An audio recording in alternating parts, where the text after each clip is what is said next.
자, 그 다음은 뭐의 몇 배인데요. 이거 아이들이 엄청 어려워합니다. 이거 애들이 안 어려워하는 아주 쉬운 일이 있어요.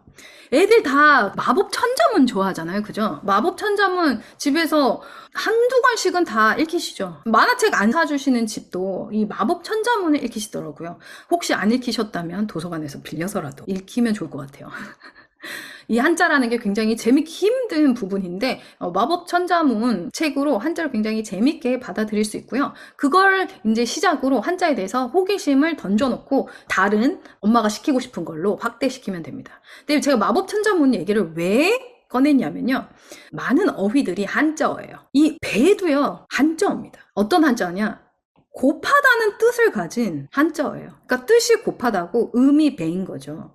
요거를 아이한테 얘기해주면 바로 알아들어요. 이 배가 보여? 그럼 곱하다라고 말을 바꿔봐. 자, 이 그림은 2 곱하기 4이고 얘는 모두 6이랑 같아. 2의 3배는 6과 같다? 그럼 여기에 곱하다라고 이름 바꿔봐. 그러면 2를 3번 곱해라! 라는 얘기를 해주면 헷갈려 하지 않아요. 얘의 정체를 명확하게 알려주시면 돼요. 곱해라 라고 말만 바꿔봐.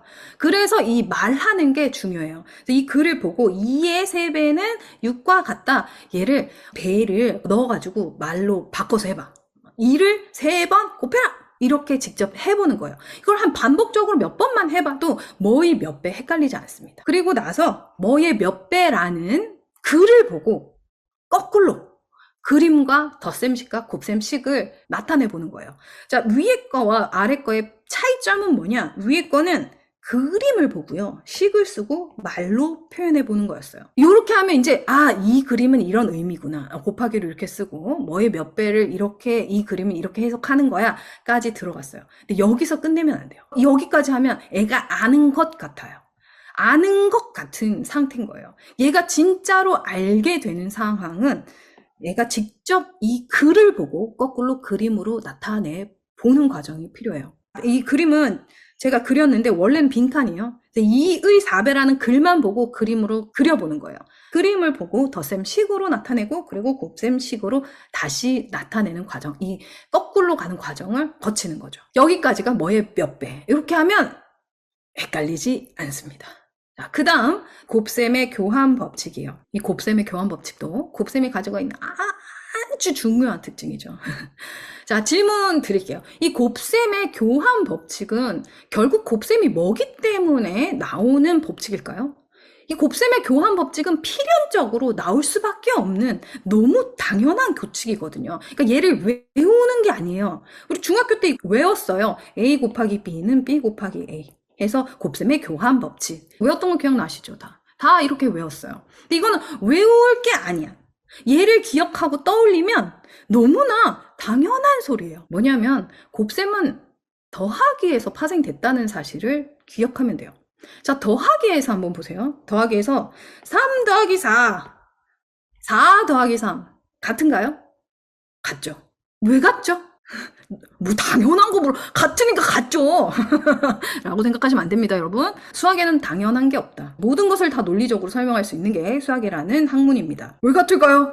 더하기라는 애의 본질 때문에 같아요. 더하기는 우리가 언제 쓰기로 약속한 기호냐면요. 주어진 거에 총량을 알고 싶을 때 쓰기로 약속한 기호예요. 전체가 몇인지 알고 싶은 거야. 그러니까 이만큼 있고 이만큼 있는 거의 총량이나 이만큼 있고 이만큼 있는 거의 총량은 똑같다. 더하기가 가지는 본질적인 특징 때문인 거예요. 근데 곱하기는 곱셈은 어디서 파생됐다고요? 덧셈에서 파생됐어요. 결국에는 곱셈은 거듭해서 더하기예요. 곱셈도 덧셈과 마찬가지로 2 곱하기 3과 3 곱하기 2는 같은 거예요. 이해하셨죠? 처음에는 이렇게 그림을 보고 파악을 합니다. 2 곱하기 3을 한번 네가 이 주어진 그림을 묶어서 한번 세봐. 이 말이에요. 그래서 2 곱하기 3은 2개씩 세가 있다는 뜻이잖아요. 그래서 2개씩 이렇게 하니까 모두 6개. 자, 이번에는 3 곱하기 2를 네가 묶어서 세봐. 3 곱하기 2. 얘도 6개네. 그러면 2 곱하기 3은 무슨 말이고 3 곱하기 2는 무슨 말이야? 2 곱하기 3은 똑같은 이 6개를 세로로 묶어서 셌을 때고 3 곱하기 2는 얘를 가로로 묶어서 셌을 때네 라는 사실을 알게 되는 거죠. 그림을 통해서. 그러니까 맹 똑같은 것을 이 방향으로 세냐, 이 방향으로 세냐에 따라서 그냥 식이 달라지는 거지. 값은 어차피 똑같구나. 왜? 모두 얼마나 되는지 알기 위해 쓰는 식이니까, 곱셈도. 자, 그 다음에는 조금 더 복잡한 그림을 가지고 똑같이 이런 힌트 없이 스스로 두 가지의 곱셈식을 써보는 거죠. 그리고 마지막 단계는 요게 1단계, 2단계, 3단계는 그림 다 빼고 식만으로 써보는 거예요. 이거를 당연히 애들이 다 쓰겠지 하겠지만 당연히 못 쓰는 친구들도 있어요. 느린 학습자 친구들은 이것도 어려워하거든요. 그러면 얘를 그림으로 다시 그려보게 하는 거예요. 근데 이 과정은 모든 과정에서 동일합니다. 수식으로 접근할 때 어려워해? 이해를 못해? 그러면 그거에 대해서 그림으로 다시 돌아가서 해주시면 됩니다. 한번 보면 다시 기억이 나요. 그 전에 내가 그림을 했던 게. 자, 이제는 곱셈 99 들어갈 텐데요. 독일 수학의 아주 큰 특징 중에 하나예요. 곱셈 과정에서 99단을 하기 전에 곱셈 99 기본값이라는 걸 먼저 해요. 이 곱셈 99 기본값이라고 하는 거는 곱셈에서 기둥을 세워주는 역할을 합니다. 이 기둥이 무지 중요해요. 그리고 이 곱셈 99 기본값은 3학년 때 하는 나눗셈까지 쉽게 할 수 있도록 도와주는 역할을 하거든요. 그래서 기본값을 강조를 하고 이 곱셈 99 기본값을 하면서 앞에서 배웠던 곱셈의 원리를 다시 한번 되새김질을 해요. 그 원리를 계속 반복해서 아이가 제대로 더 깊이 이해할 수 있도록 넣어주는 거죠. 곱셈 99 기본값은 쉽게 말해서 각 단에 1, 2, 5, 10을 곱한 값입니다. 그리고 중요한 또 한 가지는 곱셈 99 기본값을 익히는 순서예요. 우리나라는 어떤 순서로 외우나요? 2, 1은 2, 2, 4, 2, 3은 6 이렇게 외우죠. 2단부터 외우죠. 근데 독일에서는 1단부터 합니다. 1단부터. 일단 뭐 할 게 있어? 할 게 없기 때문에 하는 거예요. 이게 무슨 말이야 싶으시죠? 일단 아이들은 앞에서 곱셈의 개념을 했지만 자기가 외울 것이 많다는 것을 인지하는 순간 압도돼요. 이걸 언제 다 해? 일단 엄마가 곱셈 99 99단 표를 벽보로 딱 붙이는 순간 애들은 숨이 칵 막힙니다. 내가 저걸 다 외워야 되는 거야? 엄마가 저걸 왜 붙이지? 깝깝한 마음이 들죠. 그런데 그 깝깝한 상황에 1단을 딱 던져줘. 그러면 무슨 생각이 들겠어요? 뭐야? 아무것도 아니잖아. 쉬운데? 이런 생각이 들죠. 그래서 1단부터 하는 거예요. 근데 1단도 다 하는 게 아니라 1단에 1, 2, 5, 10 곱한 값만 하는 거예요. 그리고 나서 야 이거 저 아무것도 아닌데 껌인데? 이렇게 생각했을 때 한 단을 더 들이미는 거죠. 몇 단이냐? 10단을 들이밉니다. 10단도 껌이죠. 왜? 1단에서 동그라미 하나 붙인 것 뿐이니까. 물론 이 10 곱해진 값을 동그라미 하나 붙이는 걸로 이해하면 안 됩니다. 그렇지만 이거는 우리가 나중에 다시 이야기할 거예요. 곱셈 9 기본값에서의 10단의 역할은 여전히 쉬워 라는 걸 알려주기 위함이기 때문에 동그라미 하나 더 붙은 걸로 설명을 해주셔도 괜찮습니다. 10단도 엄청 쉽지? 1단 10단을 제 경험상 뭐 5분 만에 외워요. 5분 만에 외웁니다. 그러면 야 어떻게 한 단 더 해볼까? 하면 더 해볼래? 이런 얘기 나와요. 야 그럼 이제 5단을 해보자. 그리고 5단을 들이밉니다. 5단도 1, 2, 5, 10인데 지금 5가 2개씩 묶이면 10단이랑 똑같아지잖아요. 그렇기 때문에 5단까지도 야 껌인데? 이런 생각을 합니다. 5단까지 보면 5가 하나면 5가 2개면 10이지. 5가 5개면 5개면 야 5가 2개 있으면 10이니까 4개 있으면 20인데 하나 더 있으니까 25지. 그리고 5가 10개면 50이지 라는 사실을 알려주는 거예요. 그러면 애가 5단까지는 굉장히 쉬운데? 라는 생각을 합니다. 그럼 여기서 끊어야 돼요. 여기서 더 하면 안 돼. 이 날은 1, 10, 5단 기본값만 하고 딱 끊어. 야, 더 하고 싶어도 안 돼. 내일 해야 돼. 그럼 내일 하는 것을 굉장히 기다리고 하자고 했을 때 거뜬하게 하자는 이야기가 나와요. 그렇겠죠?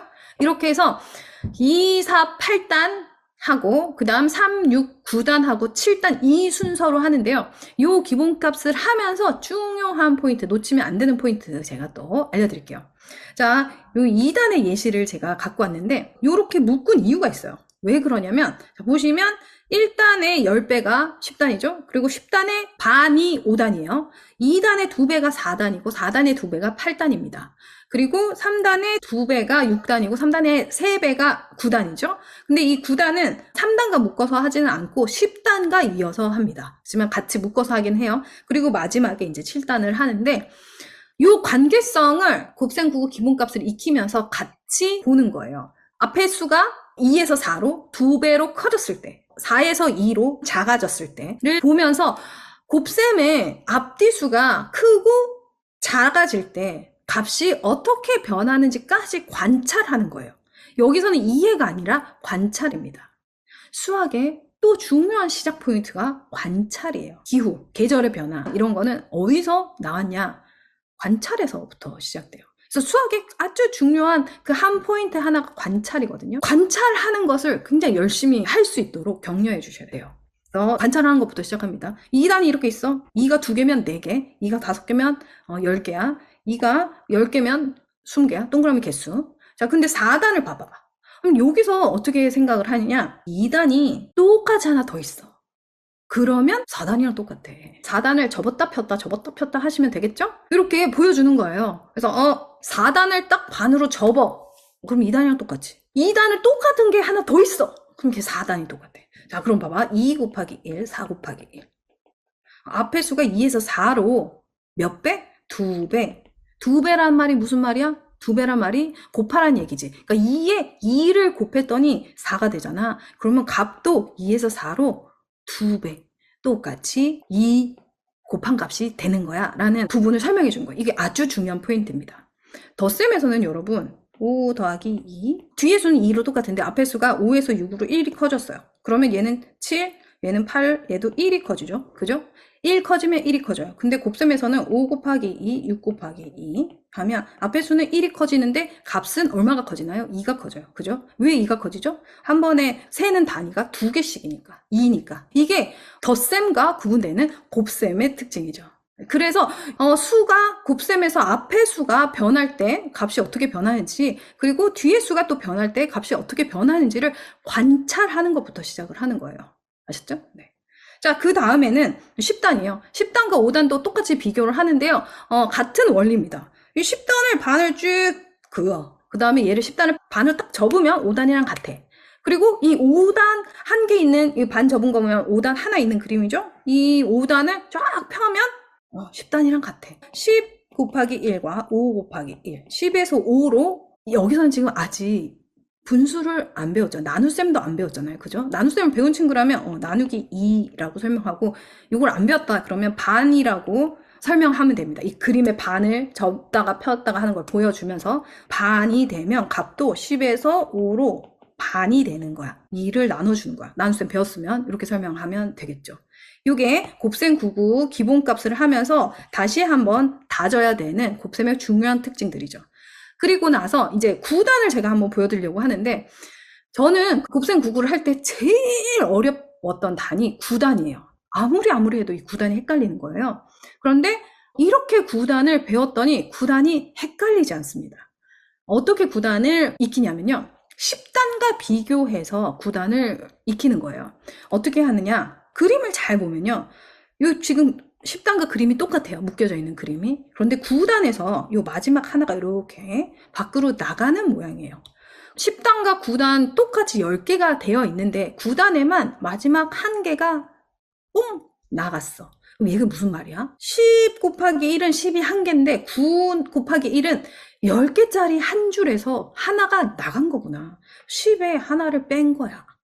자, 그럼 10 곱하기 2는 10개짜리가 2개인데, 요거 봐봐. 요거 한 줄에 지금 10개에서 하나가 뺀 거지. 요게 2개가 있는 거야. 그러니까 20에서 양 끝에 하나씩 2개 뺀 거니까 18이지.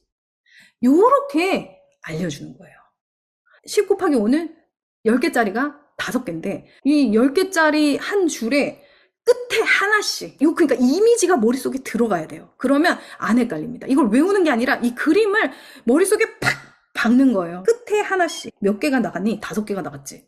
10개가 5개였어. 50에서 하나씩 5개를 빼니까 45지. 이렇게 하는 거예요. 이렇게 하면 9단이 안 헷갈립니다. 제가 제일 헷갈렸던 게 9 곱하기 7이에요. 얘가 64인지 63인지 어른이 돼서도 헷갈려요. 그래서 한 번씩 97 구하려고 91은 9, 9, 28, 93, 27 이렇게 91부터 외웠던 때가 많아요. 그런데 이 방식으로 하면 97은 어떻게 계산되나요? 10이 7개 있는 거. 70에서 양 끝에 하나씩 빼. 7개 빼니까 63이죠. 그러니까 절대 헷갈리지 않게 됩니다. 그래서 9단은 꼭 10단과 비교해서 알려주셔야 돼요. 왜 10단을 꼭 해야 되는지 아시겠죠? 10단을 꼭 해야 됩니다, 여러분. 자, 그리고 이제 본격적으로 곱셈 99에 들어갈 텐데요. 곱셈 99도 동일한 순서로 합니다. 곱셈 99 기본값을 했던 그 순서 그대로 1, 15단, 2, 4, 8단, 3, 6단, 9단, 7단 이렇게 같은 순서로 해요. 곱셈 들어가기 전에 얘를 꼭 보여줘야 돼요. 얘도 보여줘야 되고 또 뭐도 보여줘야 되냐, 곱셈 99 표도 전체적으로 다 보여줘야 돼요. 그러니까 1은 1부터 10 곱하기 10은 100까지 다 쓰여 있는 거. 곱셈 99 벽보 있죠? 그것도 같이 보여줘요. 얘도 보여주고. 왜 보여줘야 되냐면 얘를 통해서 관찰하기 위해서요. 어떤 관찰을 할 거냐면 이 표를 일단 읽어야겠죠. 보니까 지금 오른쪽에 이렇게 수가 1부터 10까지 쭉 쓰여 있고 여기 아래로도 1부터 10까지 쭉 쓰여 있어. 이게 곱하기가 되어 있고 얘가 무슨 말이야? 그렇지. 이 두 개 곱해서 여기 만나는 수를 여기 만나는 자리에 쓰라는 얘기야. 이 2는 뭐 2 곱하기 1이야 혹은 1 곱하기 2야 라는 거를 알려줘야 되겠죠. 그럼 여기서 뭘 확인할 수 있냐면 교환 법칙을 다시 한번 확인할 수 있는 거예요. 예를 들면 얘죠. 이 21은 7, 3도 21이고 3, 7도 21이야. 똑같은 수가 곱해졌기 때문에 값이 똑같아 라는 교환 법칙 다시 확인을 했죠. 그리고 중요한 게 있습니다. 아주 중요한 거. 이거 심한 문제에 되게 이 유형의 문제 많이 나와요. 이 값 안에서 제일 큰 거랑 제일 작은 수를 찾아봐. 제일 작은 수는 1이지. 제일 큰 수는 100이야. 언제 제일 작아지고 언제 제일 커져? 이거를 물어보는 거예요. 언제 제일 작아지나요? 1일 때 제일 작고 10일 때 제일 크죠. 야, 그럼 곱셈은 언제 제일 작고 언제 제일 크다는 거야? 동그라미 곱하기 세모가 네모가 있어. 이 네모가 제일 크려면 동그라미도 제일 크고 세모도 제일 클 때 제일 크겠지. 그럼 제일 작을 때는 동그라미도 제일 작고 세모도 제일 작을 때 제일 작겠지. 이거 지금 이야기 들으니까 떠오르는 문제가 하나 있으실 거예요. 어떤 문제? 4개의 카드 중 2개를 뽑아서 만들 수 있는 가장 큰 곱과 가장 작은 곱. 알죠? 이거 꼭 나옵니다. 이거 문제집 꼭 나오는 문제. 이거 그러면 이 사실을 관찰한 후에 그 문제를 풀었어. 제일 큰 거? 곱셈에서는 제일 큰 두 수를 찾으라는 거지. 제일 작은 거? 제일 작은 두 수를 찾으면 되지. 그리고 이 곱셈 표는요, 계속 써야 됩니다. 어떻게 계속 쓸지는 뒤에서 실제로 문제를 보면서 제가 알려드릴게요. 자, 그 다음